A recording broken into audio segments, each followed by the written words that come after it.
going on? You just lie so long, can't deny you're wrong. Feeling I all gone, I just wanna go alone.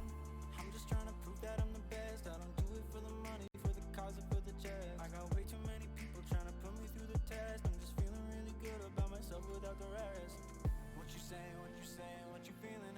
Coming back home slowly. What you saying, what you feeling? So baby, let me know how I lost control.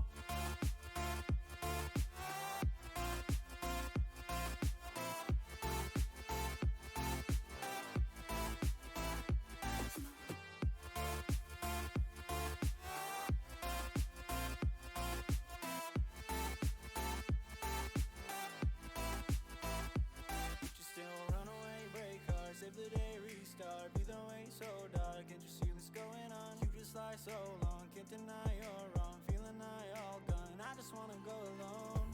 I'm just trying to prove that I'm the best. I don't do it for the money, for the cause or for the chest. I got way too many people trying to put me through the test. I'm just feeling really good about myself without the rest.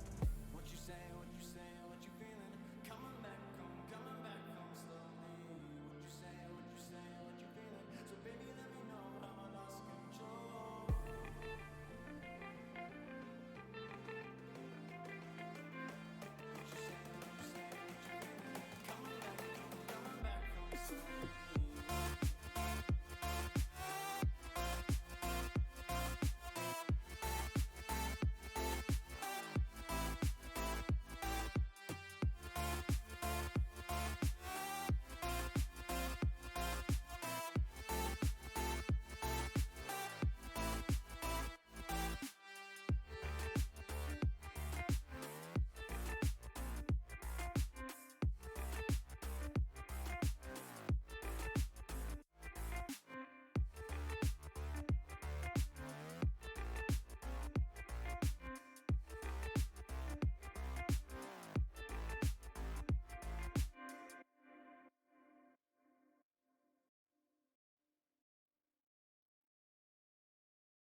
Good evening, ladies and gentlemen. Welcome to another edition of the LXC. Tonight it is Astroglider, and to my right I have Mr. Augite. How you doing today, bud? I'm doing good. I'm doing good. Glad to see everybody tonight. Outstanding. Well, tonight we have a banger of a matchup. Two undefeated teams slugging it out back and forth. with Brad Bolster Gaming and Royal Knight Gaming going at it head to head. What are you looking to see tonight, bud? I mean, I'm looking what I'm always looking to see, which is some good fights. I just want to see good fights. I mean, this is gonna definitely be a banger tonight. Like we said, two undefeated teams. We're gonna see a lot of technical skill out there today, and I can't wait to see that. Right. Well, let's look at the tail of the tape, shall we? From the leaderboard perspective, Brad Monster Gaming is kind of top across the board. I think they lead in KDA. They're up there towards the top on kills. So this is a team that likes to fight and they don't like to die. Their entire team is on that KDA board. So we'll have to see there if they can get some kills there now and then to bring some of that KDA down. But I think Locke has got almost an 11 KDA. Raid Boss rocking a 9. Looks like Onset at a 9. So kind of crazy.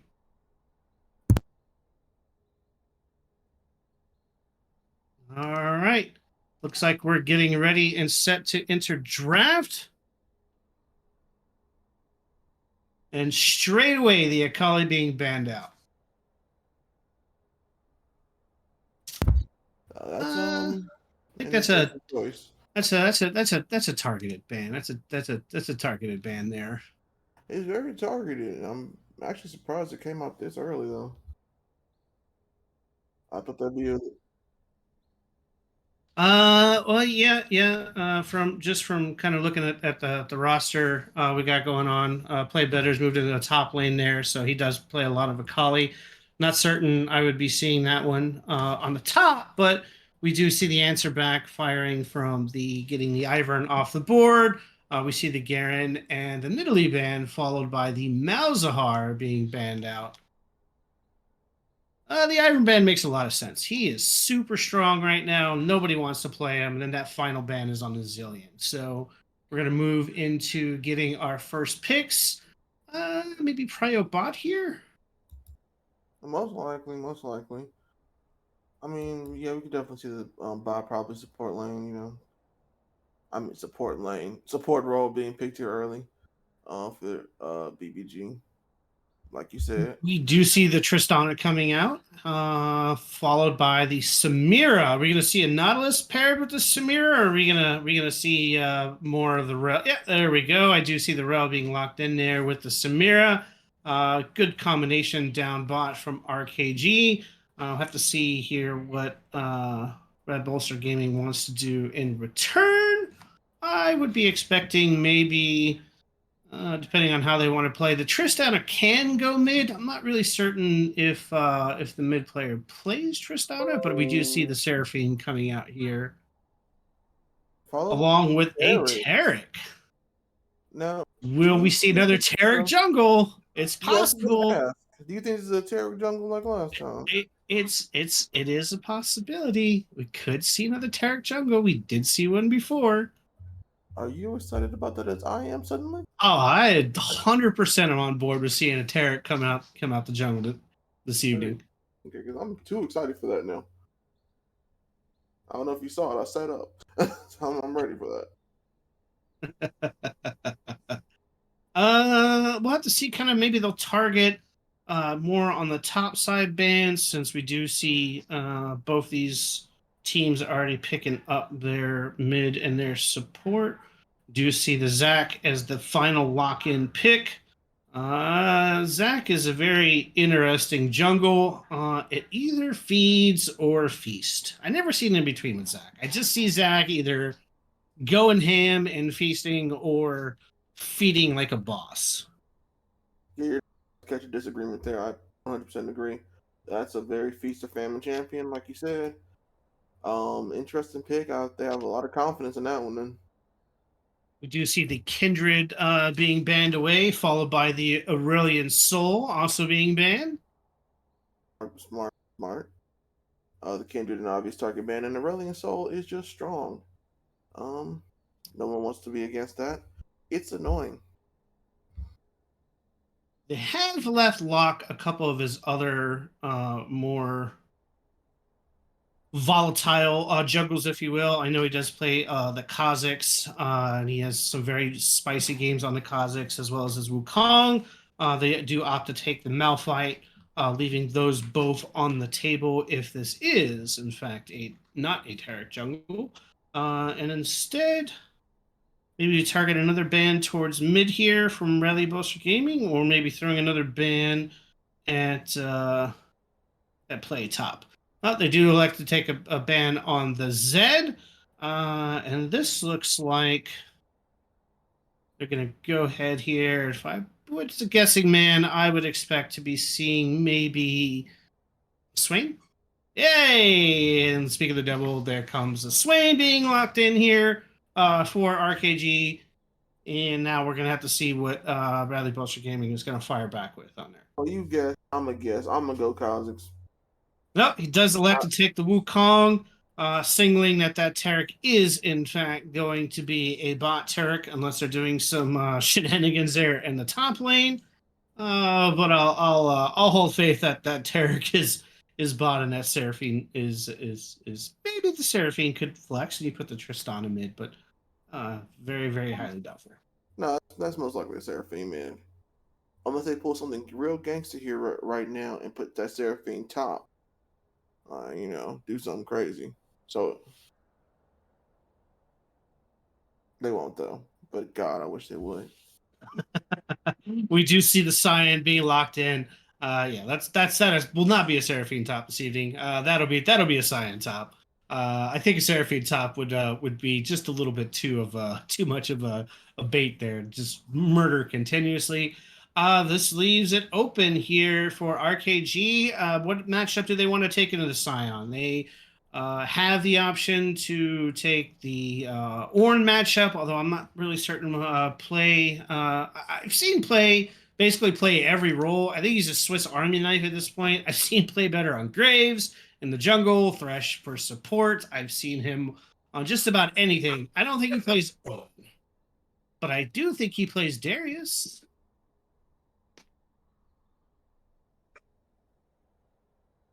They are struggling here, trying to figure out what this last pick is going to be. I mean, does he play Mordekaiser? I can't think of a time I've ever seen play better play. I know he plays a lot of Garen, but they banned the Garen. I know he plays the Darius. I know he plays the Yone. I think I've seen him a time or two pull out an Udyr top. The guy plays everything from every lane, so they could put him on pretty much everything and he'll play it. I would imagine this is going to be either a Darius or maybe they would like to try to get him on the Ornn, but I think this will ultimately be a Darius pick.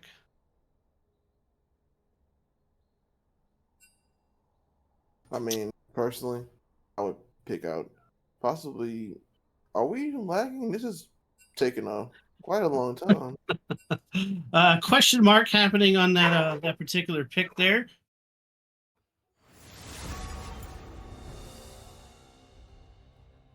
We'll have to wait and see, I guess, what that pick is ultimately going to be. Suspense. The pick was. Somebody just tell me that Soraka was the pick. How interesting is that going to be? Okay, so you heard that too. All right. That would what? Spice things up a little bit. We'll have to see. Maybe the Soraka. We've gone back to season 5, and we're going to see a Soraka mid again versus the Seraphine.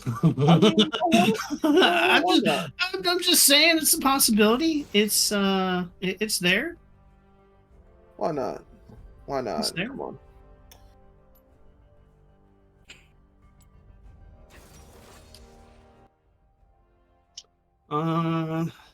All right. It is confirmed. It will be Soraka, and it will be looking like Soraka top. Top lane. Play better. You have played a lot of things that I have seen in my time. I don't think I've ever seen you play a Soraka top. So I'm going to wish you the best of luck on that particular matchup, and we're going to see a Scion versus a Soraka top. Don't know a lot about that particular matchup, so we'll have to wait and see how that plays up. The predictions are going up at this time, ladies and gentlemen, for this particular evening. Brad Bolster Gaming versus Royal Knight Gaming. We'll have to look and see how those predictions turn out.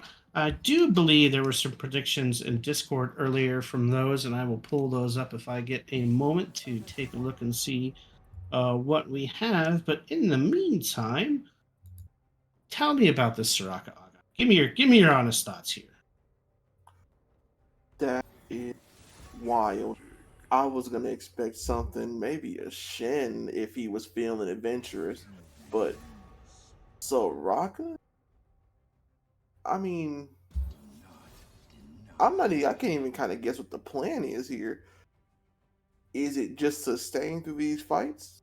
Or are we just gonna have Swain and Zach just kind of run in and just keep them always full of health? That sounds like what the plan is here. I mean, there is a lot of heal there. You have the Swain with the Zac, and they've got percentage healing built into their kit with the Soraka. So, and then you do have the Rel to jump in along, and so you do kind of have like a combo with the Soraka hiding in the back. We'll have to see how that plays out later into the game. However, at this time, before we get into the matchup and get into our game. I would like to point out our sponsor this evening, which is Coachify GG, is a new platform for esport coaches to track their students and grow their businesses with zero commissions and free to join. It is a perfect tool for coaches who want to level up. And that, my friends, will take us into getting ready for this particular game. We will go into break, and we'll see you on the Rift in a couple minutes. Yep, see you soon.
Welcome back, ladies and gentlemen. We are back on the Rift. Posturing has started, and we are getting into position here. And once again, we do have, in fact, a Soraka top rocking a barrier. Interesting. And Tristana mid with the heal. Okay, so wrong on 2 points. It is a Tristana mid. It is a Seraphine bot. And that is indeed a Soraka top with barrier. Yes, that was a banana. This is interesting. This promises to be an interesting matchup. I don't know what to say about this Soraka top into a Scion matchup. I just think that Soraka is going to get bullied, but we'll have to see how Play Better plays this out. Maybe he's got a five brain thinking, and he's going to show us how this is done. But here we go, ladies and gentlemen, getting started on the Rift. Yep, typical starts for both teams. Zach on the red side and blue, and Wukong on his blue side. Looks like they're both gonna head towards the bottom side of the map, or they're either gonna early gank this lane, this Soraka lane, which I'm kind of expecting on the side of Brad TV. I mean Brad Boster. Sorry, I got it wrong.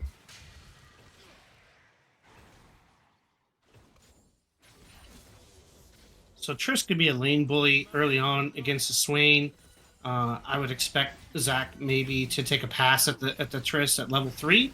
Hold on, get a little bit of action here. Seraphine says hi. Tarek says hi. Rill is going to jump on top of the Seraphine. However, Samira had to back off there. Tarek landing a double stun. That stun falling out. However, Tarek does manage to flash away. Seraphine, I think, backed off a little bit early. Hold on 1 second. Zach did visit the middle lane. However, the Triss still had the W and was able to get away. So I was expecting Zach to visit the Triss. However, with Tristana, you do need to kind of wait out that leap so you can not have that happen. But unfortunately, went a little bit too early. Also, first gank of the game wasn't for the Soraka. Kind of surprised by that. I really thought they would be targeted that. They would just try to immediately kill a Soraka. Or maybe I'm just focusing on that too much because it's so unusual. I think I'm hyper focusing on that. So I'm going to stop. Well, the level 2 gank from a Wukong isn't all that scary, right? Because you've started. Usually you don't really have the damage to follow up, and you just have the leap. So you're not really going to have a lot to offer in terms of a gank. So I can understand Wukong wanting to go the first clear, rushing. We do see Wukong posturing on the bot side of the map, hovering there in a bush. See if he can get that gank on lane gank across. However, he is wasting a lot of time there, and so far the lane isn't pushing.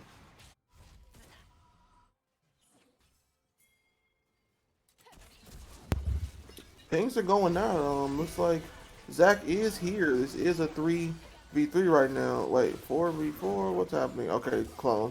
3v3. Samir is taking a lot of Wukong. He flashes out. Too close to dying. Seraphine goes in, tries to get the end of Samir. She flashes out. Rail is still here. Is Rail going to die the auto attack? No, Rail survives. Zach survives. Samir survives. They're all in the red, but they're all alive. Health bar is really low, but nobody able to finish the deal. Meanwhile, on the other side of the map, Tristan Swain still posturing. Tristana able to land part of the combo there. However, Swain was able to land his pull in between. Scion still just punishing the Soraka and sitting in the lane. And Swain able to land damage on the Triss. So all in all for BBG, you're farming well across the board. You got a lead on Trist, small on a CS lane. I expect that to right itself because Trist is rocking a heal and Swain is not. However, Swain is rocking a ghost. So we'll have to. None of them opted for a teleport, and none of them opted for the ignite. Huh. You are correct in that. So, not I mean, there's still a lot of kill pressure in the lane. It's Tristana. Oh, Sion tries to ult in to get the Soraka, flashes out. So now Soraka's just laying the auto attack damage down on him, and Sion just walked away. Very ambitious from Raid Boss. Very ambitious.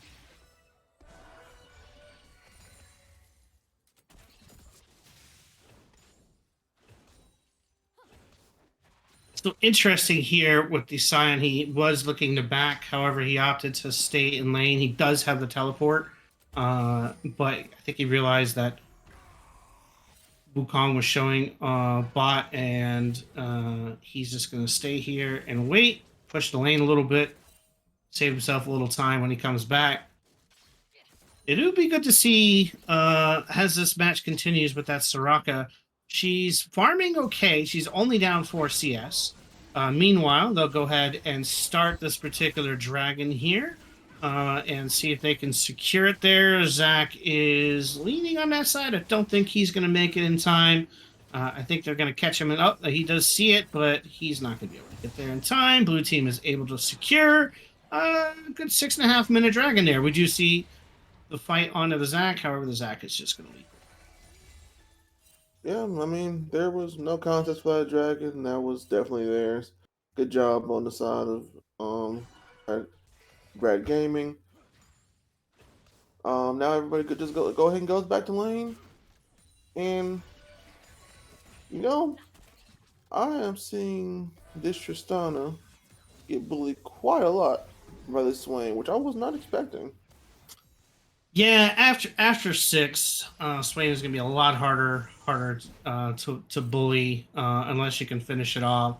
However, Swain is really not going to be able to kill the Tristana that easy unless he gets a good head start from the Zac on the gank. Unfortunately, because Triss is pretty safe there.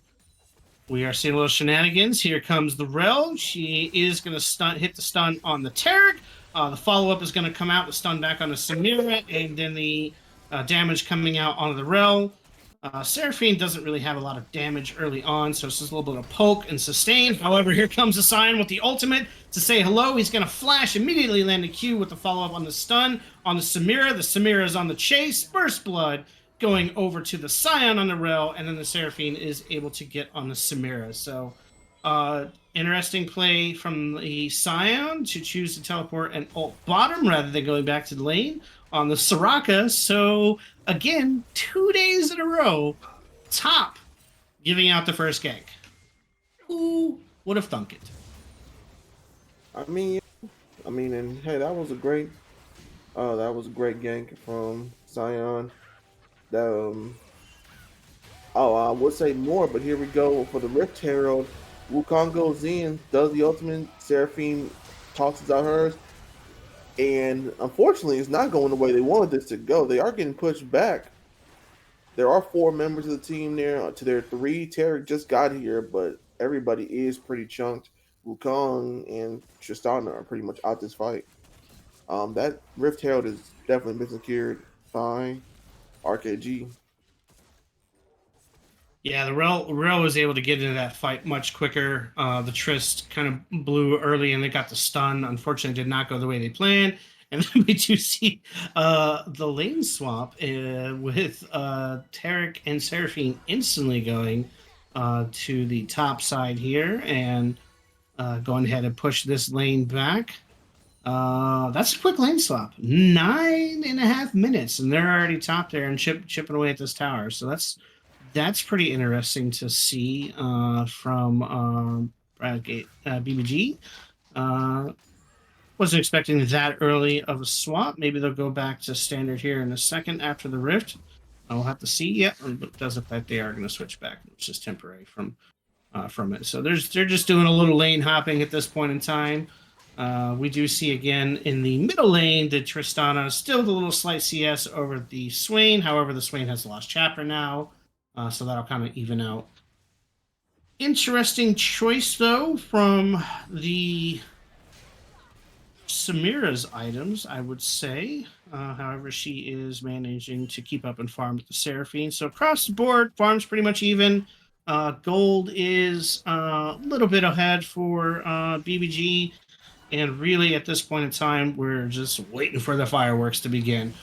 But Tristana does get caught by the hook, is trying to run away, is going to get himself out of danger. However, the Swain is able to land the shot to kill because the Trist tried to get risky with the ultimate.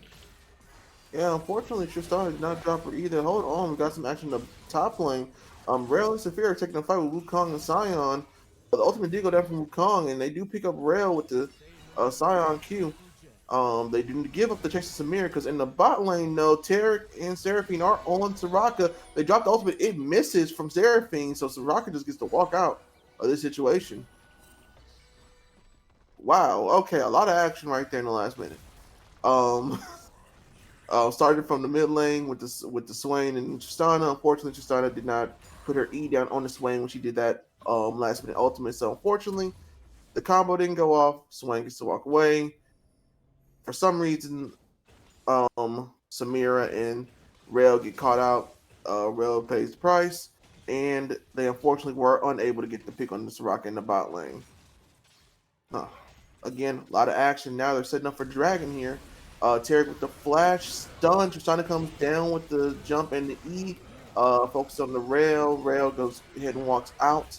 Now, two more members of the team are here for RKG. Zach is here. The Tarek ultimate goes down while Samira ults. Unfortunately, that is a bad time to ult. Rail goes back in. Rail goes back out. And now Swain's here and everybody is dropping.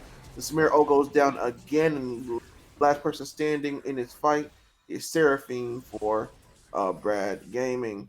Meanwhile, in the top lane, Seraphine and Seraphine and Soraka are duking it out, and Soraka is winning. Yeah, Sion blew all his mana early, and so he was out of mana trying to fight the Soraka, and just at that point with no mana. Good adaptation on that play down bottom in the Dragon that will secure the Dragon for World Night Gaming. One Dragon apiece. We do see the Soraka just laying some harass down on his Sion and saying, "Get out the lane and go back." Yep, that was a interesting fight. But everybody is back into their lanes now. Seraphine is still in the lane with that HP. Kind of tempting the Rail here. There's no one on the bot side. Samir is also at low health too. So if they do pick this fight, it could be pretty close. Well, they saw the Zac on the ward when he was recalling, so they knew that the Zac wasn't there and that the Swain was still in the tower. So I think it gave them a little confidence to kind of to stay in position and knew that they could get a little bit more farm, push it, and then hopefully get a reset in. I'm kind of surprised we're not seeing an early or heel cut item from Bolster Gaming here with the Zac and the Soraka and the Swain. I would expect to see something. Looks like finally the sign was opted to get some heel cut there, but I would expect more to try to kind of deal with this particular problem with all the heals they have and wanting to kind of curtail the Swain ult there.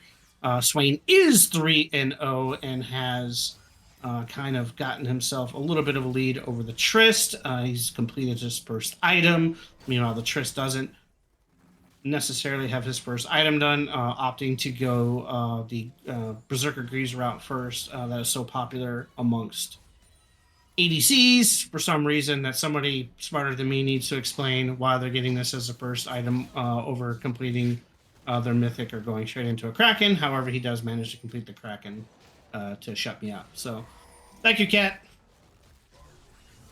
Yep. And speaking of items, everybody except for the supports have picked up their mythics. So the next team fight is gonna be a little bit different from the last one. And speaking of fights, same dealio, Sion ult, Soraka flashes. Now Wukong's here. He does drop his ultimate. Tower falls, and Soraka does finally die into the gank. But the rest of the team is on the way for RKG. Zach does get a little damage on the Tarek, but they do back out.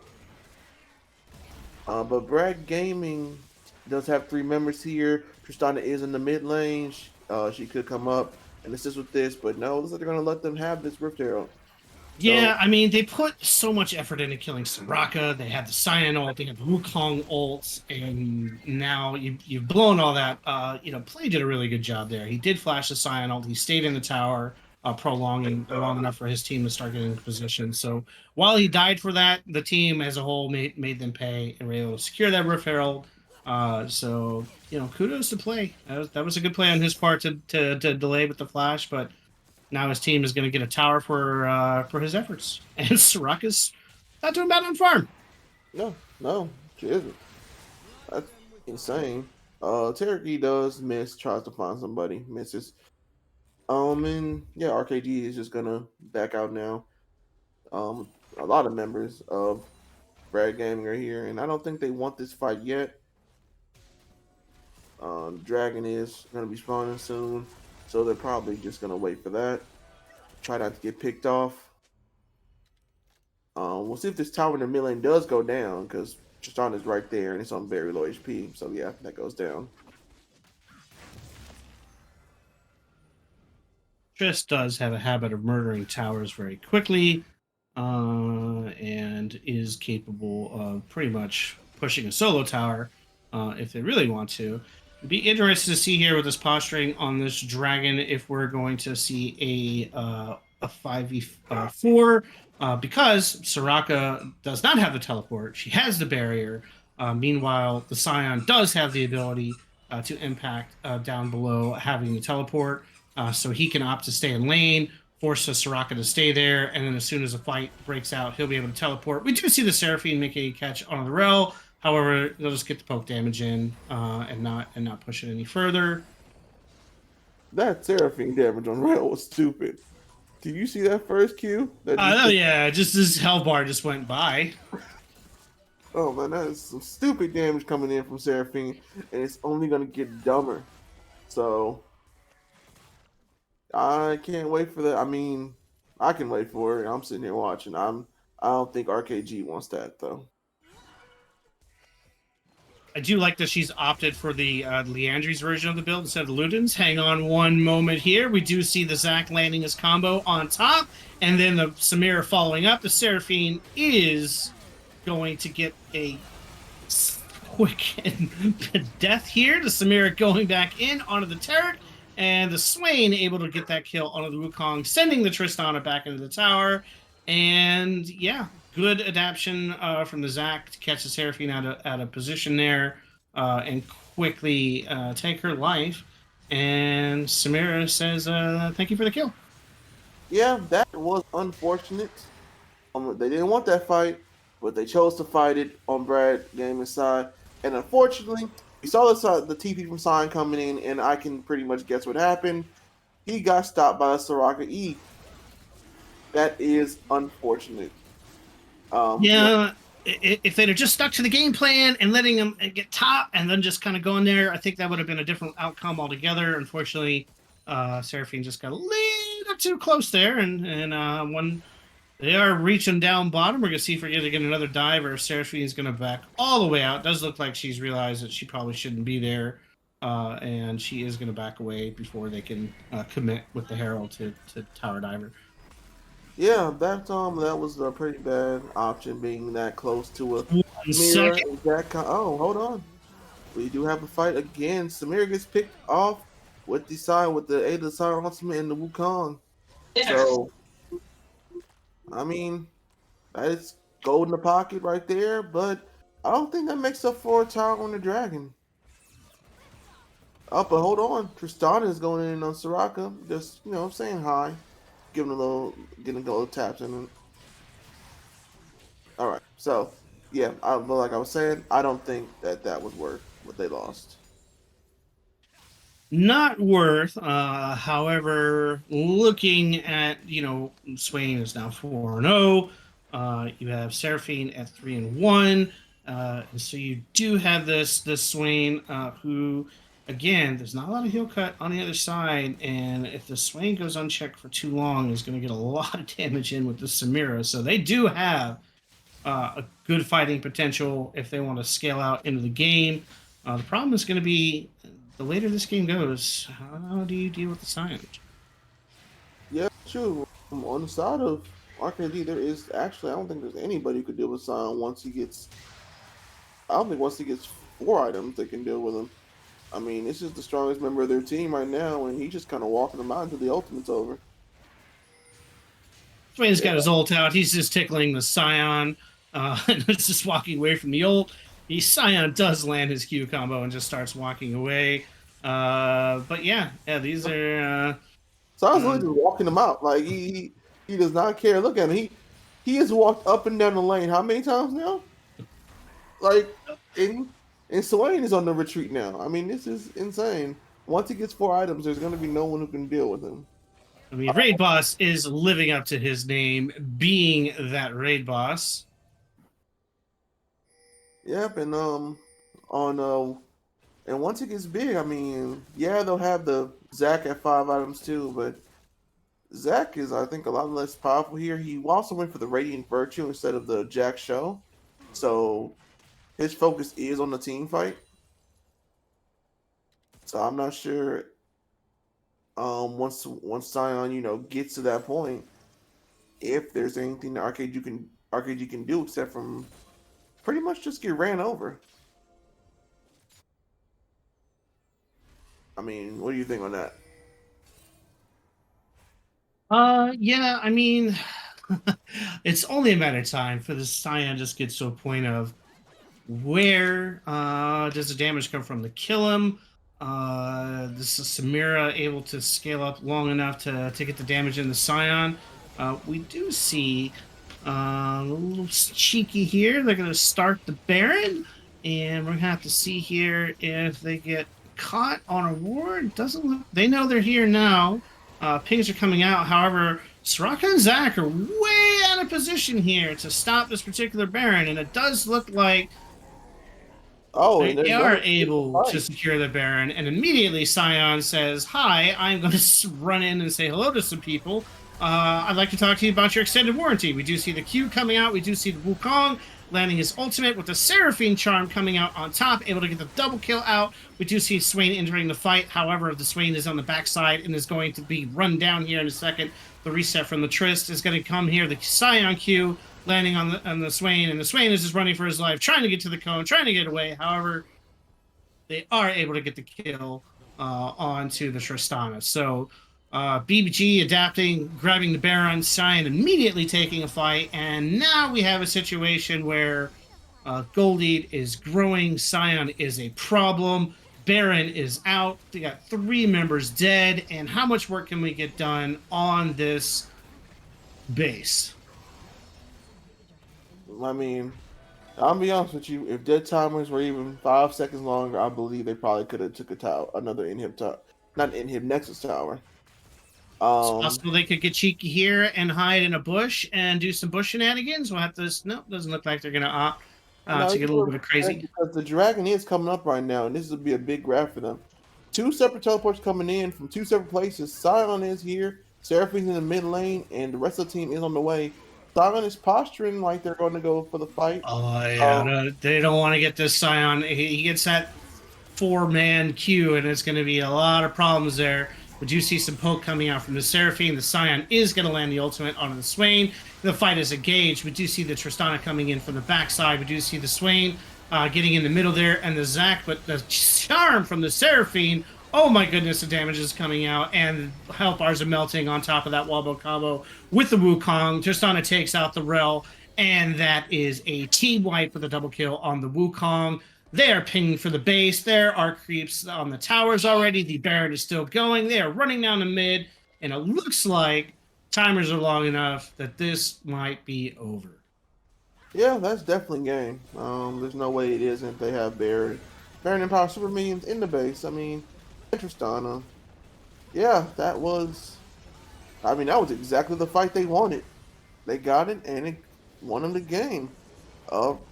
First game goes to Brad Bolster Gaming. 25-minute game. Thoughts? What'd you think? What'd you think of that Soraka? I think that was a bold pick that didn't pan out. I see what they were going for. There was some strong moments there. I mean, we're not going to sit here and pretend Soraka didn't make plays. Soraka did make that play earlier with the stopping the Scion TP, and even had some moments in lane where it just kind of ran around Scion. And we even saw them having, I guess we could call it a slap fight up there. But Raid versus Scion was just, it was just too much. When it came down to it, the Soraka was an interesting pick, but it was not the pick here. Yeah, Raid Boss living up to his name, performing like a Raid Boss, just soaking damage and daring them pretty much to stop him from the abuse. However, just no one on the other side be able to really get a lot of damage in other than Swain. And we saw the Swain fight. It just looked like two guys tickling each other with a wiffle bat, and Sion just ultimately laughing at the Swain after running out the ultimate. So we'll have to see this time around what adaptions are going to be. I'm hoping that we put play on something a little bit more spicier. I would have loved to see his Darius. I would have even accepted his Udyr top. I think the Soraka, they just didn't have enough damage with their comp to really kind of play it the way they wanted to. And the Wombo combo just ridiculous. You have the Scion Q knock up into just the Wukong ultimate on top of the Seraphine and the Tarek, just ridiculous. I will expect to see some adjustments from the RKG side, maybe banning out that Seraphine that we've seen play these last few games and really causing problems. But clean game after the initial kind of faltering there on giving Samir some early kills.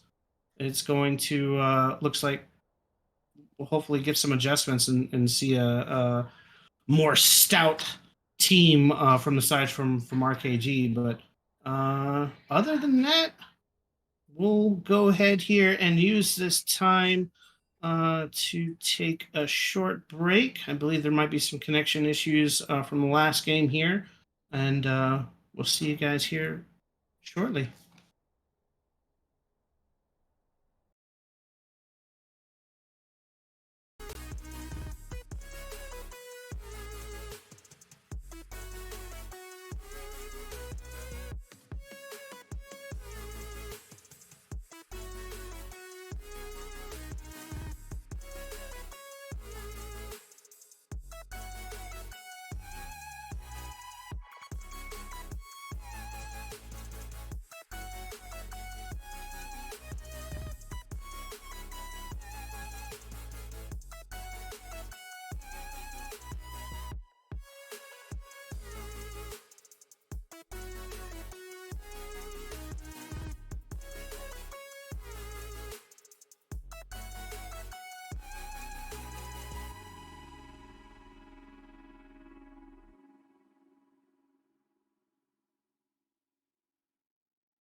And welcome back this evening as we get ready and settled for game 2 of RKG versus Brad Bolster Gaming. Not all bad first game. There was some plays on both sides. A couple plays up top of the Soraka. You kind of see what they were trying to do. He flashed the ult, landed the root stun into the tower. However, Raid Boss made Raid Boss just kind of, once it got to the mid game, kind of bullied around. Other than that, I really thought that really just that was the difference. They just needed more damage. I think if RKG just kind of like gets play better on a much more stable deep damage champion like the Darius or something, the game was winnable for him. There were moments there where they made some good plays. So be eager to see the adjustments here. Be eager to see some of the bans. I would expect you can't let that Seraphine go again for a wombo combo, or at least break up the wombo combo, but we'll have to see. What about you, Hawkeye? What are you thinking? I mean, I agree with you, like you said before. Soraka, I said it a lot. I said it before we went to break. I'm still saying it right now. Soraka wasn't the pick. But other than that, RKG, they did great. High vibration. Nacho Scuttle, they held it down. Before those last two team fights, Swain was 4-0 walking around the Rift, and he was the biggest thing on the Rift before that. Before those last two team fights that won him this game. Zach was 2-0-4, and, there was nobody on BBG who could actually do anything to him. So, yeah. High Vibration and Nacho Scuttle were doing great. But like you said, that Soraka was not the pick. It was lacking. And I expect, like you said, from the at least banning Seraphine, because Seraphine was probably one of the biggest issues for them in this game. Right next to Tarek, actually, because that Tarek ultimate, that kind of screwed Samira. Yeah, I mean the Tarek kind of kit as a whole kind of makes Samira's damage if the Tarek if times are right to where the Samira damage goes out the table. Although to the credit of Samira, I mean she did get some other kills. She was able to find some picks there early with a combination there coming out from the Zach and Swain. So though they had a good team fight. I really think given what played better for him was working out on the Soraka. He didn't really get much in terms of ganks his way, but he played pretty well. He had some great flashes to get out of Sion's ult, and just clean that up. And I think we might see a game 3. From Brad Bolster Gaming. Hey, if it ain't broke, don't fix it. Oh yeah, that's right. We don't have any game 3s. It's just 2 games. That's right. So we won't see a game 3. We'll just have to settle for a 1-1. That's what I want to see. I want to see a 1-1. I don't want none of this 2-0 stuff. I want to see a 1-1, and I want to see something crazy, but not Soraka top crazy. Yeah, I think that was. Yeah, I think we're crazy. Let me see something traditional. Take it back to tradition. I want to see something by the book. Give me a Lulu jungle. I'll take a Lulu jungle. Bring it back. I want a Lulu jungle, and someone give me a, what's it called? Blue Nunu. What was that thing? Oh, the support Nunu, River Nunu build. Yeah. I don't think anybody here is playing that River Nunu support build, but I'll go for it. I'd like to see it. We are entering into the draft. Chat is pointing out the Shyvana top. I will take Shyvana top all day as long as I don't see Rengar top. Rengar Ivern right now would be terrifying, and I hate that combo. Yeah, let's not bring Rengar back in the meta, please. We do see the Ivern ban coming out again, a strong ban, the Akali ban going towards play forehead. The Nidalee ban for the respect for this man's stats out of the jungle with the Nidalee, and then the Zillion and the Garen ban followed by the Malzahar. So they didn't opt to change their bans much. They kept the same bans. They did not allow for. They're leaving the Seraphine on the table. They're leaving the Wukong on the table. They might prioritize maybe something for top early. However, they do choose to go for the Nico. Nico can be played in 3 lanes at this point. She is, I think, a really good jungle if she's played correctly. She has great clear speed on her abilities when she gets going, and her lane ganking potential, if you're not counting creeps, is pretty crazy. We do see the Ashe coming out from BBG here, being locked in, and be interested to see what they're going to pair with this Ashe. If they're going to go for the Ashe support build or the Ashe ADC build. So we have to wait and see what they're going to do on that one. I mean, these next couple of picks will let us know what's the plan here for Ashe. We do see an Annie coming out there pretty quickly. Annie can be flex, although she's mostly played mid these days. I don't really see her playing a lot of support like she used to. We do see the response being the MF coming out from RKG. Already liking the combo MF into Nico ult or Nico Q into Nico ult into MF ult. It can be very deadly if the Nico lands it correctly. And then we do see the Aurelian Soul there. So Aurelian Soul, thank goodness the darn dragon got some nerfs when he first was re-released. He was a little too little overtuned. The Luck Dragon was consuming the world. He's in a little bit better of a spot now, although he still can be played pretty much as a beast of a scale. So again, great combination with the Nico and the MF for setup. Lacking a little bit of a tank, however, that can be solved pretty quickly. We do see the Ahri in response to the Aurelian Soul. I'm not a big fan of this particular matchup on the Ahri side. Unfortunately, the Ahri charm range versus the Aurelian Soul, she kind of has to step in those abilities and can get herself and misstep into trouble pretty easy if she's trying to set up her Q. So it is kind of more of a skill-based matchup that favors the Soul over the Ahri. We do see the Zac Respect ban coming out in the jungle, followed by the Malphite ban from the side of RKG. And we're going to start seeing all the tanks banned out, right? We're going to see a Nautilus ban here. We're going to see an Ornn ban here, maybe a Darius ban. A Jarvan ban coming out. And what does this last? What do we got here? Looking at RKG here. Maybe there a moment, so I'll give us momentarily here, and we will get reconnected. You see that Wukong man coming out, and immediately the Maokai, and we are going to see that spicy Kha'Zix that I was talking about earlier. We do see the Maokai coming out here from this side, so a much more well-rounded comp from RKG this time, looking so far. I like the combo potential. You got the Maokai ultimate, you have the Aurelian Soul Q into his ultimate, and then the Nico ultimate followed by the MF. So layered CC on their side. They are hovering that Scion.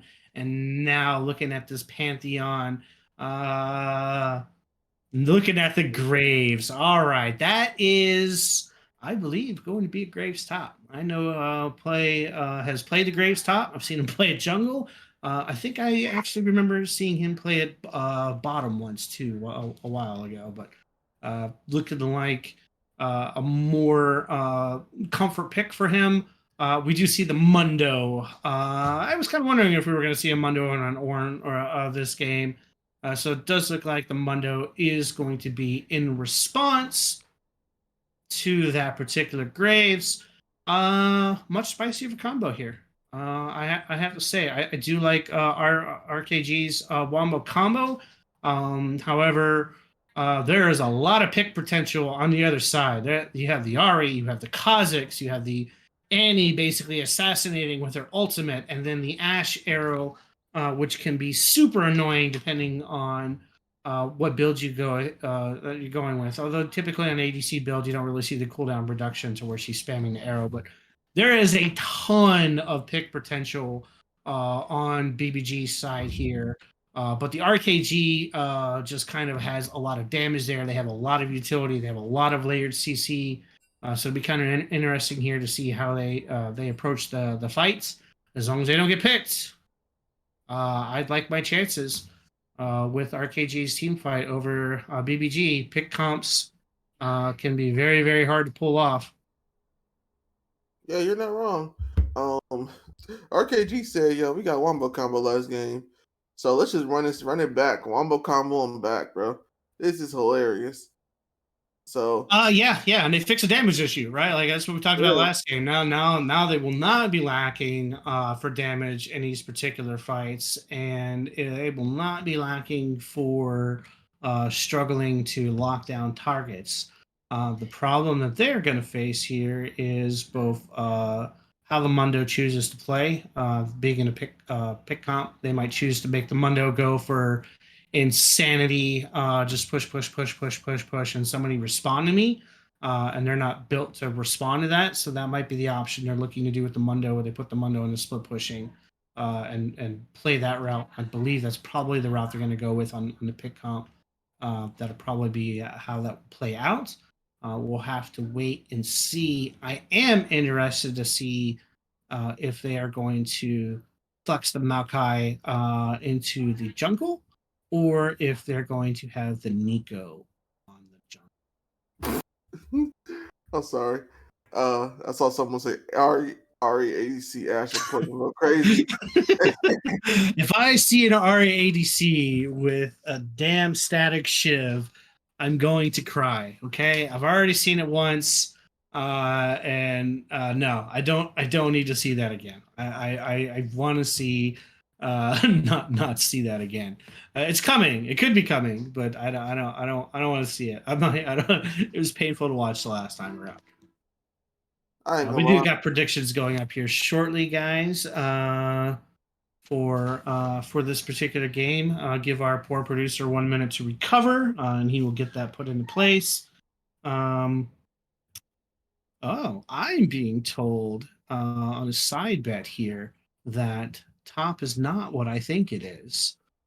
So I'm going to put you on the spot right now and say, what it? I'll bet you. I'll bet you a skin that you're wrong.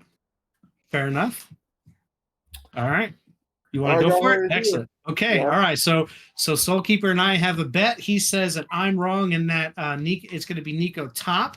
And so if it's not Nico top, he owes me a skin. And if I'm wrong, then I owe him a skin. So that's where we're going with. Hold on, wait. I need to hear Souls. I need to hear where is everybody going in Soul? I'm confused. If we go on top, We're gonna see this right now. All right. is this a Malcolm support then? And a grave. Oh wait, I can see that. You're scared. Oh wait, I can actually see that. MF Malcolm bot, Graves jungle with a Aurelian Soul mid and Nico. I can actually see that.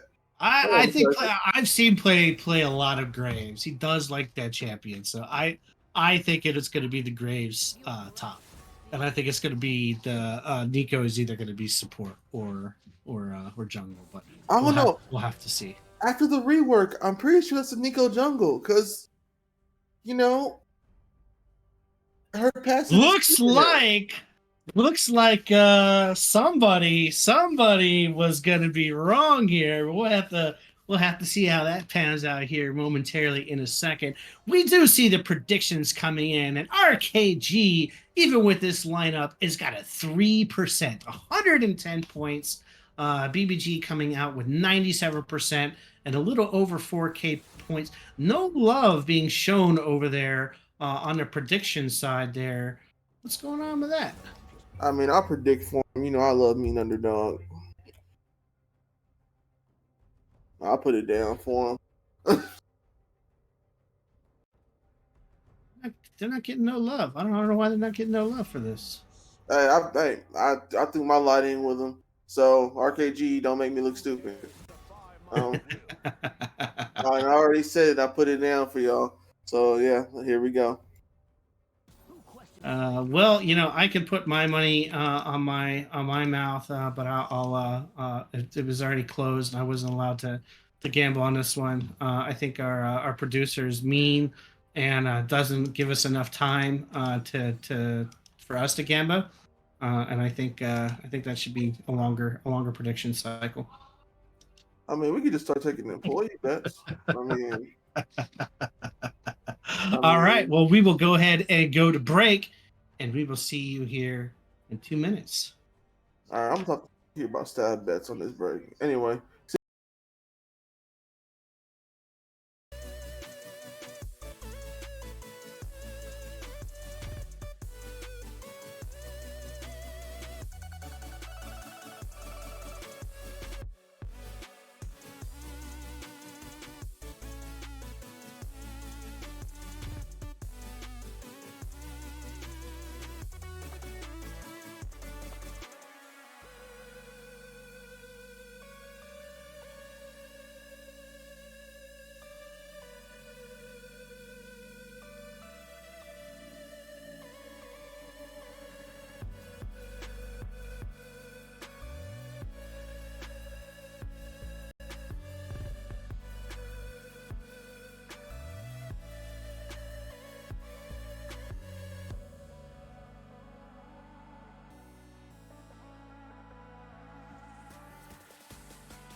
break hearts, save the day, restart. Be the way so dark, can't you see what's going on? You just lie so long, can't deny you're wrong. I'm feeling I all gone, I just wanna go alone. I'm just trying to prove that I'm the best. I don't do it for the money, for the cause, or for the chest. I got way too many people trying to put me through the test. I'm just feeling really good about myself without the rest. What you saying, what you saying, what you feeling? Coming back home slowly. What you saying, what you saying, what you feeling? So baby, let me know how I lost control.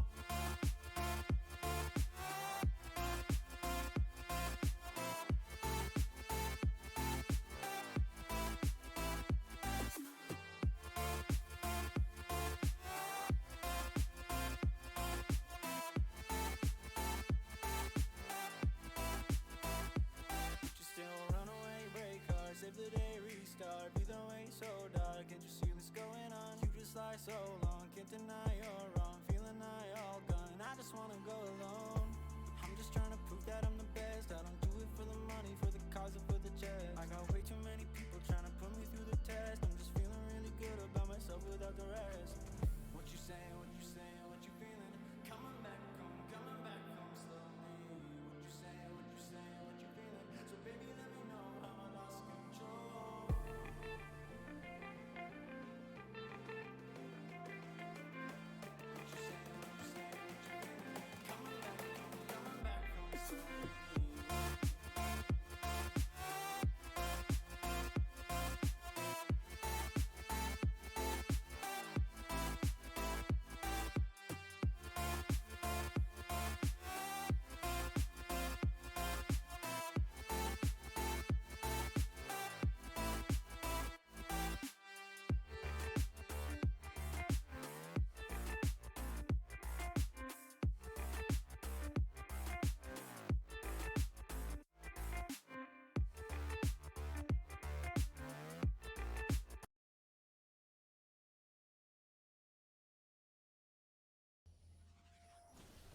And welcome back. Time for our last game on the Rift this evening. It looks like a certain somebody was in fact wrong. Graves is top, the Nico is bot, and I will be enjoying a free skin at some point in my future. I'm okay with this. How about you, Og? I mean, hey, I'm glad you won.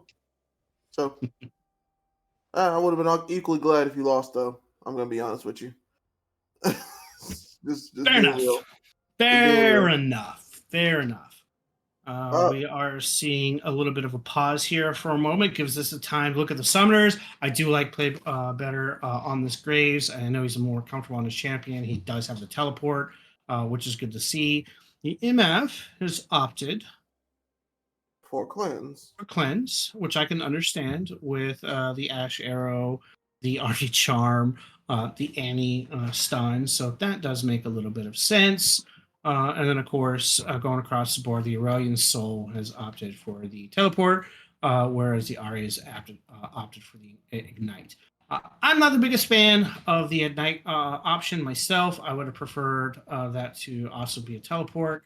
But I can understand trying to get an early lead and the rest of the team not really having the ignite. So Ash, meanwhile, down bottom, has said he's going to take the flash, forego the heal, along with the ghost, and you don't need no heal. And then, of course, the Annie with the correct exhaust with the flash setup. So here we go, boys and girls, for our last game of the evening, and I'm ready to see some spicy stuff. Oh yeah, but I'm ready to see. I'm ready to see this Graves either destroy this Mundo or just get completely ran over by him. I don't expect the middle ground. If you do, let me know now. Well, the thing about the Graves Mundo matchup is that the Graves is going to be able to farm without too much of an issue. He's not really going to have kill pressure on the Mundo without the Maokai really coming up there a lot. And the Graves really isn't going to want to push too much because he doesn't want the Kazakhs coming top. Although I do expect the Kazakhs to be picking on this bot with the Nico and the MF to try to set some stuff up. But the Graves and the Mundo gets interesting later on because once the Mundo gets to raid boss status, how do you deal with them? Yeah, hold on a second. We do have some action in the bot lane. All CC missed from the Nico, but Ash just put down a lot of damage on MF and on Nico. Level 2 was hit, but nothing came of it, and he's got 3 charges on the stun. We may see something happen here in the next couple seconds, but we're going top lane instead, where nothing is happening except for some bullets and briefcases being exchanged. Bullets or briefcases? Briefcases. I'm not exactly certain what the exchange rate is on those. I imagine the more bullets you have, the more briefcases you have. I don't know. Maybe it's equal exchange. This is true. This is true. Here in Texas, though, I think we take the bullets more than we take the briefcases. That might be a New York thing, though. We do. In fact, I'm gonna be honest. It's very rare to see a briefcase around here. See a lot more bullets. But one thing we also see on here is giant bugs because we're in the south, unfortunately. And here's the Kha'Zix is in the lane. Oh, the button flashing with the Q. So exactly what we talked about, how the Graves did not want to push because he didn't want the Kha'Zix to come visit him. Unfortunately, he did push, and the Kha'Zix did come to visit, and ended with the Mundo flashing to take his life. So first blood going over to Mundo, and Graves getting a valuable lesson in what not to do into that tower. Yep, that was unfortunate. Also unfortunate the Kha'Zix flash. I don't think that was actually necessary.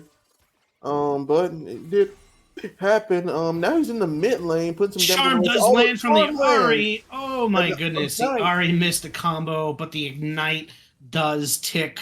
And Cat once again says, "Shut up! I took Ignite for a reason. I know what I'm doing." And securing that kill onto the Aurelian Soul.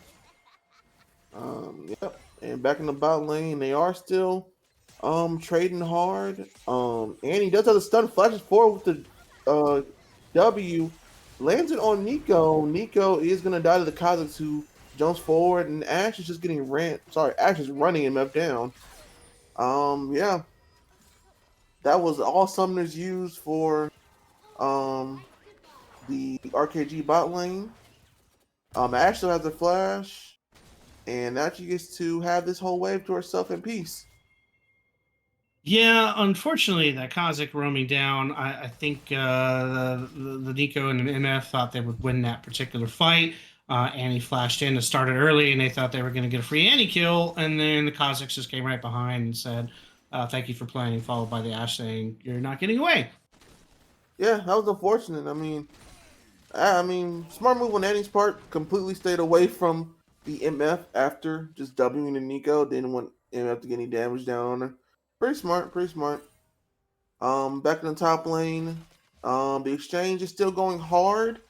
The low-key, they're kind of ruining the economy right now. But that's between Bullets them. briefcases. That's the trade. I will say that the Graves has got himself a nice CS lead. You would expect that to hold for the time being. That eventually the Mundo will get to a point where it'll be a lot closer once he gets his Sunfire completed. If he chooses to go that route. Although, given this matchup, he might try to rush for Bammies into Thornmail, into Graves. I've seen that into this particular matchup. We'll have to wait and see what he does with that one. He does have the Giants build. Kha'Zix is already got a kill, and he might already be looking to come back into this fight. Pings are going out. They do land the stun. However, the Nico is now being caught by the Kha'Zix and the Ashe. The Maokai is now here.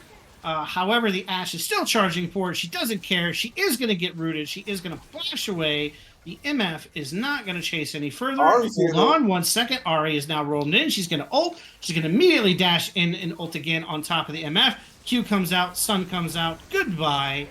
Aurelian Soul, however, able to pick a kill. And the Maokai is going to finish and get the shutdown on the Kha'Zix. However, the Ahri reset on the ult.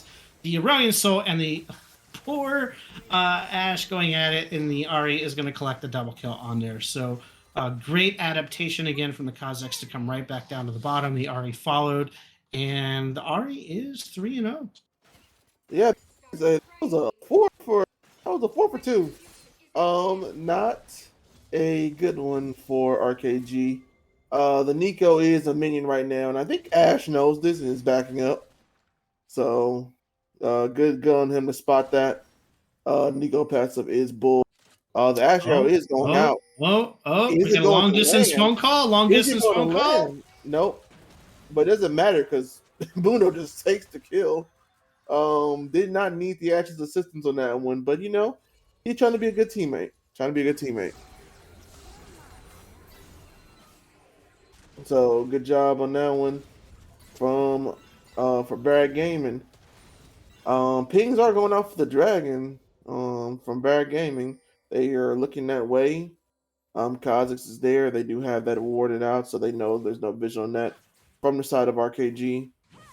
Ari's going to push this lane real quick, and she's going to roam down, trap, and pin the soul into this particular tower and set up for this dragon. Because last thing you want is an Ari in a bush waiting to charm to pounce you with the Kha'Zix. I wouldn't be surprised if Maokai instantly started Herald. We don't see it yet, but we do see the dragon going over to BBG's side here. Yep, that is the Chem Drake for them. And you're right, Maokai did just take the Scuttle, and he's pinging for assistance for that Rift Herald. So yeah, they're gonna go ahead and take the Rift Herald in exchange for that. Looks like Kha'Zix is taking his red buff while he's doing that. Meanwhile, Nico's down here hasn't hit a single Q as far as single E as far as I've seen. No cap, but it's true. And yeah, that's a Dragon 4. Brad Gaming. Kha'Zix is here in the bot lane. I don't think they want to dive this because this is still a Nico. So this could turn around very badly. Well, Annie hits 6 and gets a stun out. It's going to be an insta kill.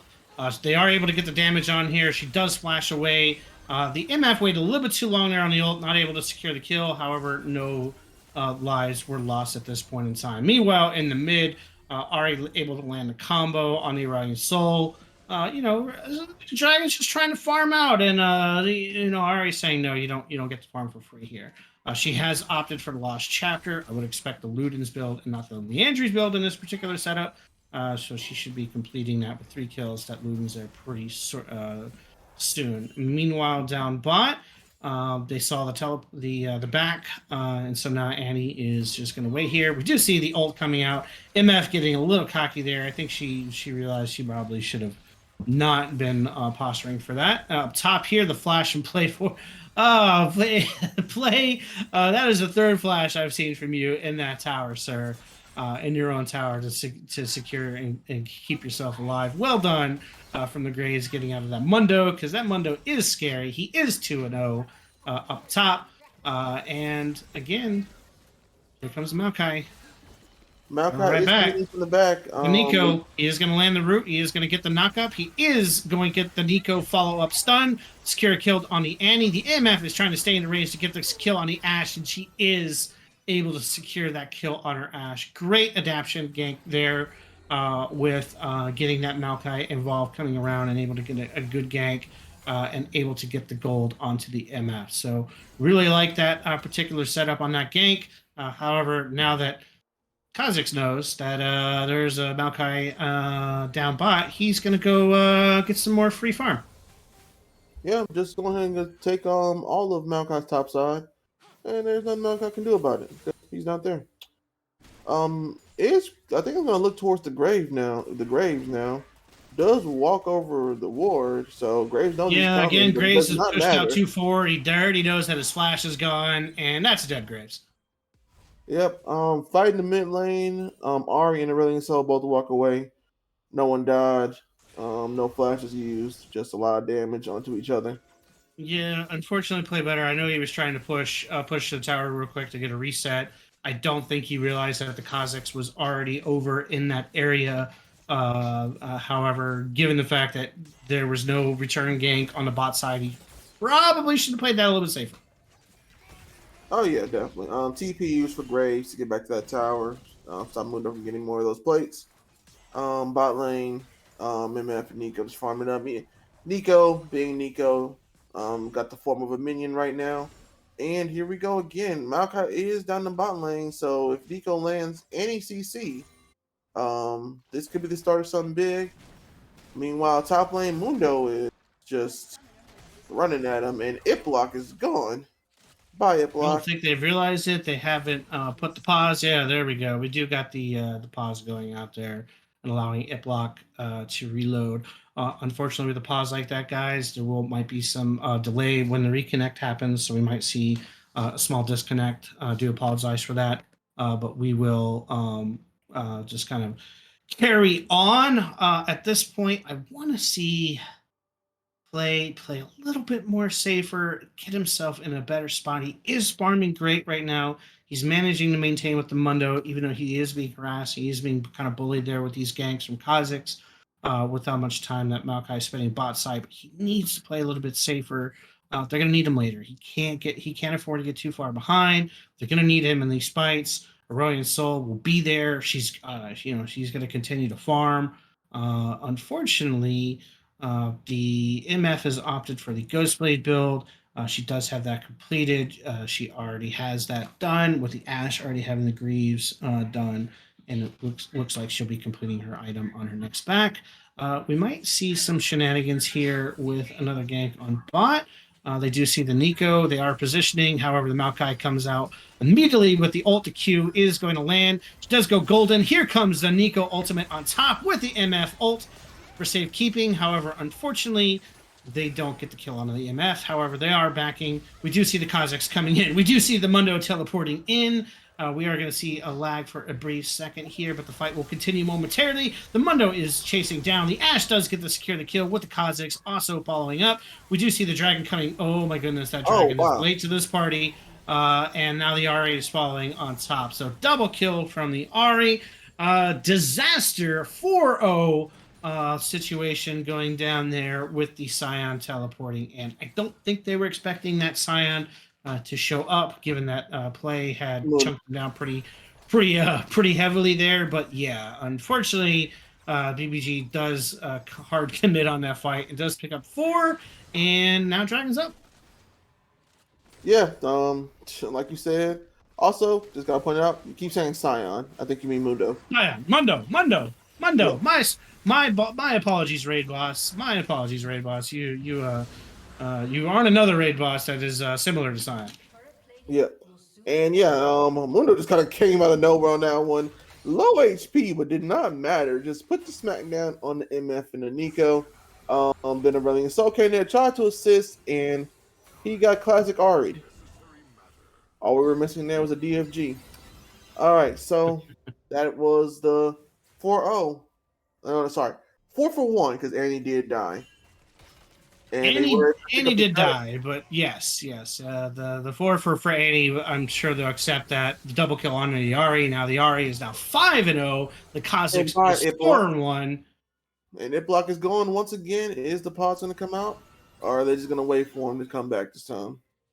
Because he definitely just left the game. And I think his character is fighting Krugs. I think Iplock might be just playing on his mobile device, like they're saying. He's playing on his cell phone this evening. And pretty impressive. He's 4-1-4 on the Kazakhs. Man, wow. Crazy, dog. Nico does land the ultimate. They do get the MF on top with the ultimate. Does get queued up from the Annie stun to stop it. However, now Tibbers is chasing this Nico. Interestingly enough, they didn't hard commit back onto the Ash. They are now. Nico is able to land the root and the stun. Oh my goodness, going golden here. But here comes the Mundo to say hello to the Nico. He is going to collect this Nico, and this MF is in a lot of trouble. This Mundo is going to say hello. The raid boss has showed up. Please, thank you for your double kill. I don't care about my tower, but play better will at least get the tower objective down, because that is all he could do. My oh my, this Mundo is 4-0-4 as well. Yeah, that. Pretty much classic Nico too. Or at least new classic Nico. Well, you know what I'm trying to say, people. The point is, Nico was a minion, and then Nico threw all her CC at Annie, and Annie died. Managed to get the tippers down before the death, and that helped Ash put down the damage until Mundo could get there and just take his kills, because those were really his. They just didn't know it yet. Meanwhile, Rift Herald, unfortunately, they did spot them doing it, but it was taken by RKG. BBG is now just kind of roaming around the map, probably gonna try and pressure the mid lane. Because really no objectives on the map right now. Mundo is staying hot in Misfortune, but he's really not caring. He does have 3 levels on the Misfortune, and at this point, Misfortune's damage is just tickling the raid boss. And the raid boss will just say thank you and walk away. Yep. While we go ahead and right now there's nothing happening. We want to go ahead and look at the items. Sorcerer Shoes and the Elite Large Rock coming out for Ari. Looks like just immediately gonna go into the what's that called? Look, if she's got the nuclear or rod, then she could go into Rabadons if she wanted to. However, she does already have the amplifying tomes. I wouldn't expect the Rabadons to be rushed at this point. And she did go crazy and decide that she was going to go Magi's. So there's no Dark Ring stacks there, though she might be regretting that at this point, given that she's 5-0-1. We do see the Kazakhs opting for the Dustplate. He has already the Emerald Wave as well completed, which is the 11th Falcon. Oh yeah. Also, the MF picked up the Yomus, and Graves just got in the Eclipse. So interesting. I thought for sure Graves would have picked up the Yomus too. Well, the Eclipse I kind of understand because it's the percentage health damage over the Yomus. You do want the percentage health damage over the Mundos. So I can kind of see his line of thinking on that one. But we'll have to kind of see if he intends to team fight with this Mundo split pushing all over the place, or if he's going to try to continuously match the Mundo split push power, which is kind of what we talked about during the break. How do you deal with this Mundo after a certain point? He's going to push, and how do you respond to that? At this point, he is pushing, and the Graves is opting for the team fight. The Herald is coming down. The Dragon is going to come out. Nico misses the ult. MF is on the very edge of the ult. However, the Maokai does end up getting the root, which allows him to finish off with the Aurelian Soul. However, the raid boss has arrived. He is tanking a lot of damage. He is frontlining like a raid boss. Ari securing the kill. She's got to reset. The Q up from the Mundo is going to allow him to get some health back. He is healing like crazy. However, ultimately, the Aurelian Soul. Oh my goodness, Playhead. Don't get caught by that charm. We do see the flash coming from the Aurelian Soul.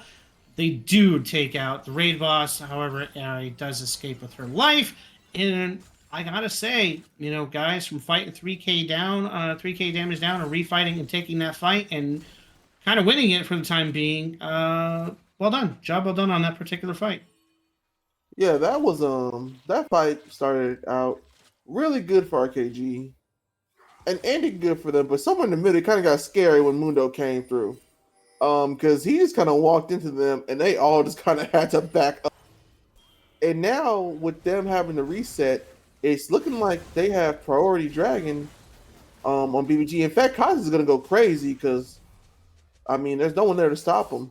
Kha'Zix catches the Nico out immediately, gets the reset, goes into the MF, and pushes her back. Unfortunate for them. RKG had the good fight. They won the fight. Unfortunately, they were solo. They couldn't do the Dragon.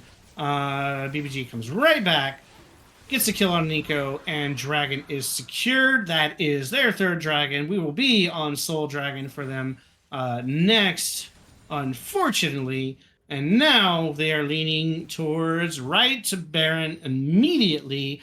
I would not be shocked if they go ahead and start. They do have a Mundo. They do have an Ashe. They do have the Vision. RKG is going to be forced to have to come in blind, so we'll kind of have to see if they're going to make a pick here or if they're going to immediately start it. They do, however, catch the Annie out of position. She stayed a little bit too long. She does get the ultimate. However, the Nico ult comes down, catches the Kha'Zix, MF follows on top. Double kill for that MF on the Kha'Zix. They are not going to like what happened with that poor Annie. She stayed a little bit too long. I think there might have been a little bit of a miscommunication from their side. That was honestly too ambitious. I think Annie saw the Aurelian Soul and was hoping he would walk in first so he could get the pick. and get that started for him. But then Maokai just came in with the W, and that was all she wrote from there. Now though, it is 5v3, but Mundo goes where he pleases, and unfortunately, all the damage dealers are still alive for BBG. So Ash and Ari are putting down the damage while Mundo walks ahead. Nico's trying to get someone stunned. Um, Mundo walked in, Mundo walked out, and they took a life too.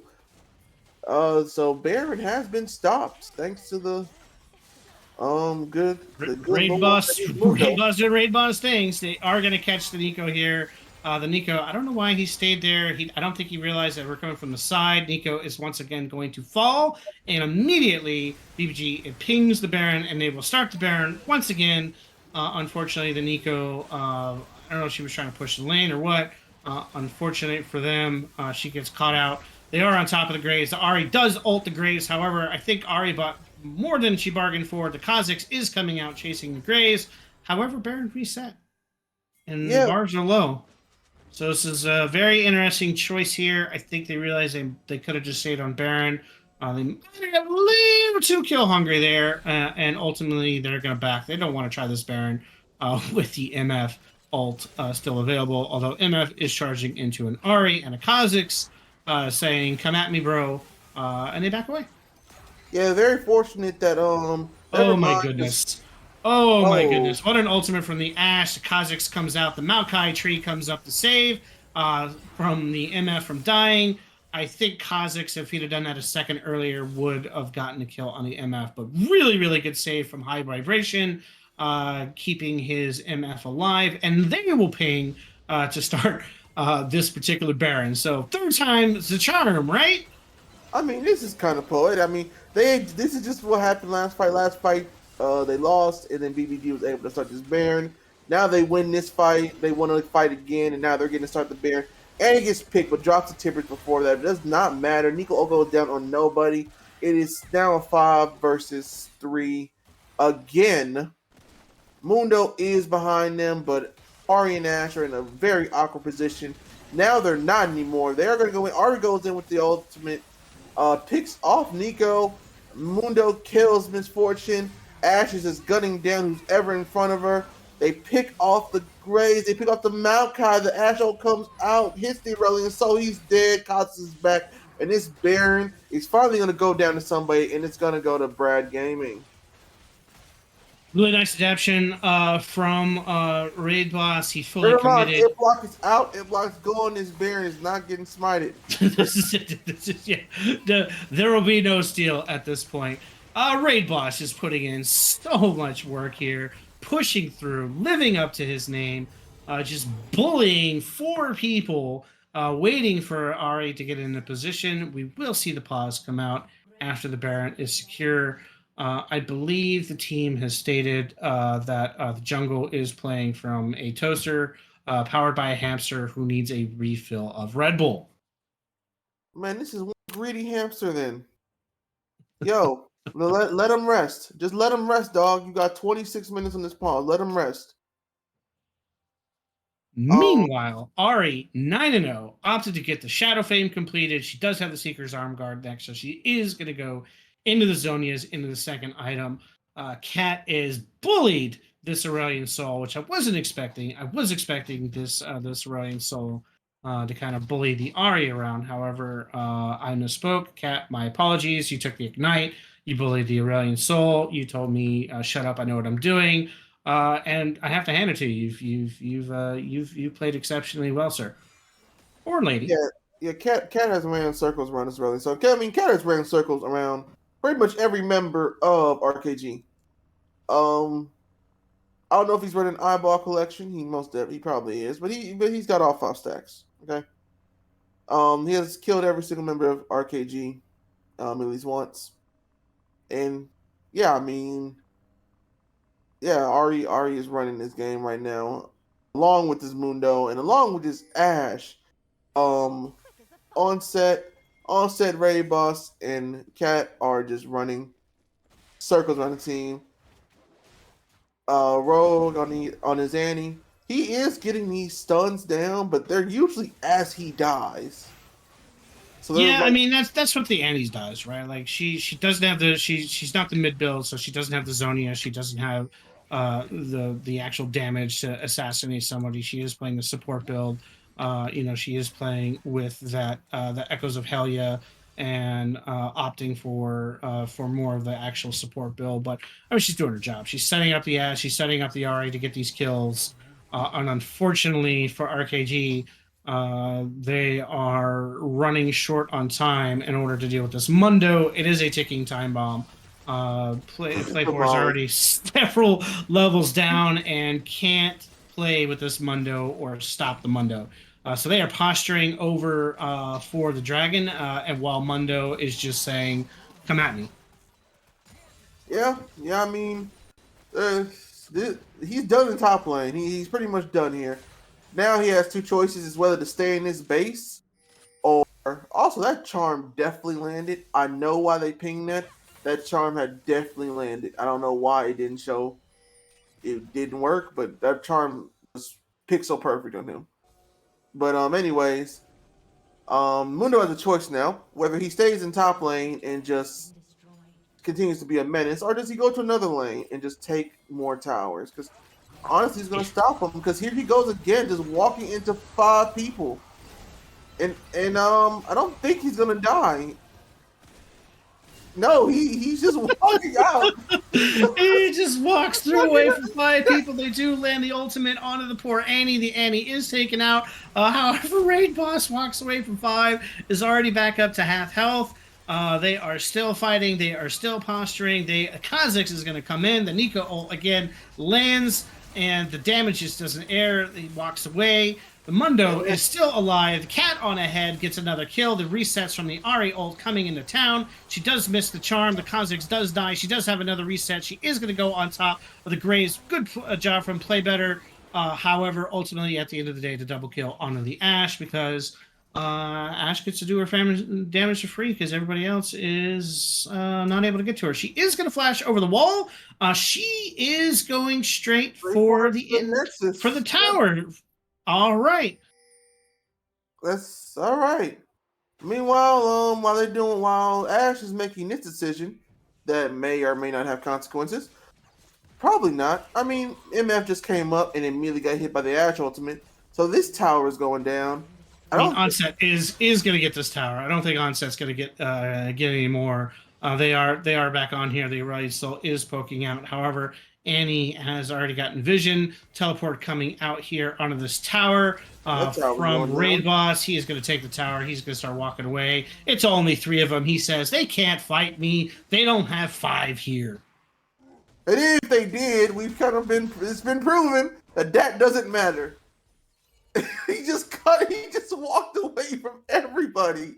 This Mundo has his Heartsteel, his Spirit Visage, his Sunfire, his Thornmail. He don't care. They threw all their ultimates at him. Every ultimate hit this man, and he just walked away. Like, oh man, Mundo! I forgot how fun Mundo is to watch. Just to watch. Like the adaptation here from Graves, he has opted to get the LDR to get a little bit more shred onto there. However, he doesn't have the heal cuts. And so we do see the posturing here. I do like that BBG has opted to take this fight and managed to get into the Dragon Pit, although Maokai does land a beautiful ult.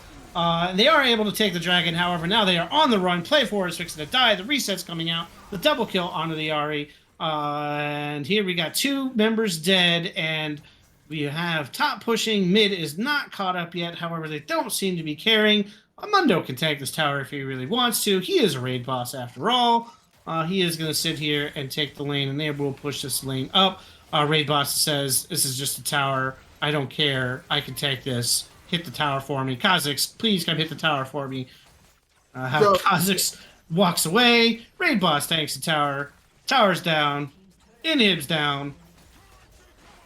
Yeah, that's another Inhib going over to Braden Gaming. They did lose out in the soul, like you said, but let's be honest, it was Cloud, so who cares? So now though, they're just clearing out RKG's jungle, and they're definitely gonna set up for Baron. And unless this team fight goes horribly wrong. Here comes the Ari. She's already in position there. She's going to take and get ready here. Yeah, and honestly, they don't need to take the Baron. They can send Mundo bots and sit there and wait for them to try to deal with Mundo and then push another lane or take a free Baron. And I don't think they really, even with the LDR now on Graves, I'm not certain that stops them. I mean, no, the LDR was the LDR supposed to stop Mundo? If it is, then I don't know. I don't think that's how this works, man. Mundo has opted to come here for the 5-man. They are going to start this Baron. BBG has said, "Come here, come fight us. We'll take a 5v5 fight." We do see teleport coming out from the Running Soul. However, it's already gone. Ari claiming the kill. MF does get the return kill on the Ashe. However, the Ari resets are coming out. This Mundo is chasing this dragon around, flashes over the wall. He is still going to butcher the poor dragon. Now Kha'Zix is chasing a tree, and Kha'Zix is fighting the tree solo, so he gets the extra damage. This tree is getting sliced down in half. The charm comes out from the Ari. The Kha'Zix is able to finish the kill from the Ari help with the charm. Mundo says, "I don't care about your tower. I can tank everything." And BBG will go on and complete this game 2-0. Good fight, 31-minute game. Ladies and gentlemen, that is our evening. Yep, that's it. That was another, like I said, 2-0 BBG. Yo, that was a good, gotta give it out to Nico and MF there. They finally got to use their wombo combo, and it killed Ashe. It didn't matter, but it killed Ashe. Unfortunate. I really like the team comp too. Sad that Graves comp didn't pan out. I did like the team comp. I like the particular setup. Unfortunately, just the Mundo, like we talked about before, was a little bit of a problem. Yep. Actually, would like to bring in the top if we can. Maybe get our first guest of the season into the channel with us. So I'm working on that right now to see if they're available. Are we actually gonna do it? We're gonna try. I'm trying to. All right, we're bringing in Raid Boss. We're trying to bring a Raid Boss in. Let's bring him in. Listen, that was. I mean, both games just. That second game was pretty nice. I mean, RKG, but they were fighting all the way through. They were down 6K gold. They weren't carrying. They kept fighting. And unfortunately for them, they had no answer for Raid Boss. He just got to the point to where he's living up to his name, and he was just bullying their team. And this Ari was just able to get reset after reset after reset. And eventually, they couldn't stack up. I did like the concept of the team. I liked the Nico ult with the MF ult and the Orion Soul and the Maokai.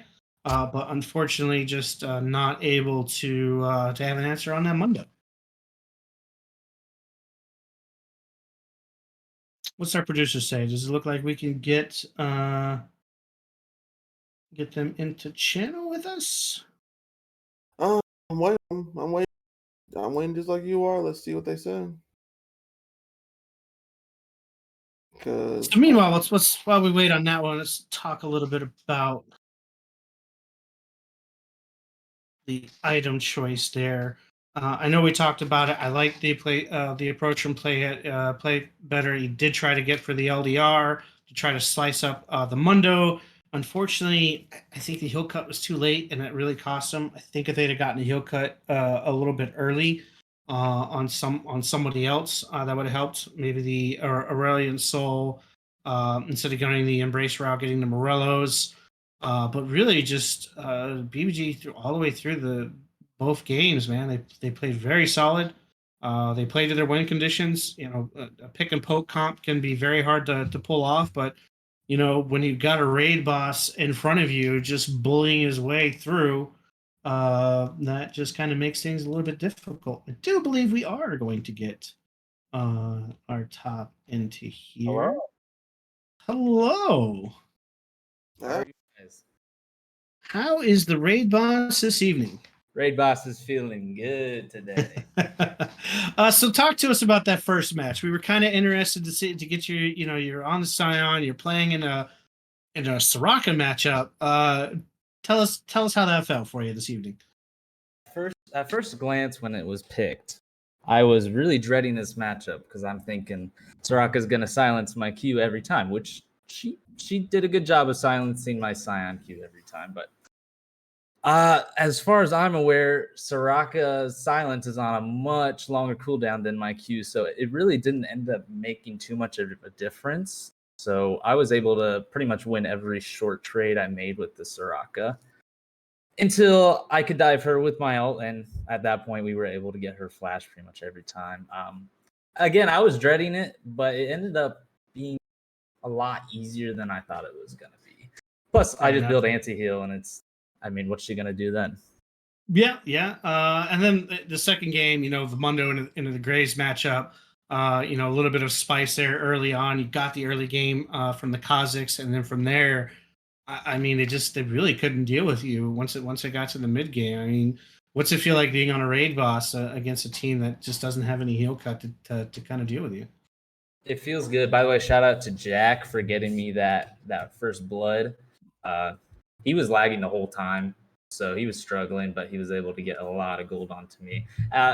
Once I get 1 or 2 kills on Mundo before 5 minutes, I've learned to snowball that to carry games. I've been practicing a lot in solo queue, and I decided to bust it out tonight. And needless to say, it felt great. I mean, Go it's again, I hard, believe. man. Yeah, I believe you're undefeated, right? And I think after tonight, That's true. Shout out to Brad Bolster. Yeah, you're 8-0. You'll be 10-0 with the win that you're getting from the team leaving the league. So now you guys are in the driver's seat. You got I believe 3 weeks to go to playoffs. How are you feeling about your guys' chances? Oh, as we've expressed in the LXC chat multiple times, we're winning this league. We're winning this league. Let's go. All right, guys. So you hear it here. The raid boss has called it. He says they're winning the league. Come stop us if you dare. Well, thank you for joining us this evening. That's all I got. You got anything else? Any final thoughts? Nope. I just GG's to RKG. It was a fun game. All right. Well, he said GG's to him. I'll say GG's to him too, man.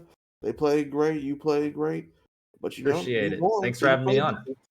So Thanks for joining us this evening. Great game. You guys have a great night. Thanks. You too. All right. Well, if there's nothing else, man, I think we can call it here. Great games tonight. Great games for both sides. RKG, a great second effort. I loved your guys' adjustments in the second game. I love that you guys kept playing through, even though that you were falling behind. Play better got put in a really bad spot early with the ganks, but he was still able to keep up and farm. Just couldn't deal with the raid boss. But I do like what I saw from you guys.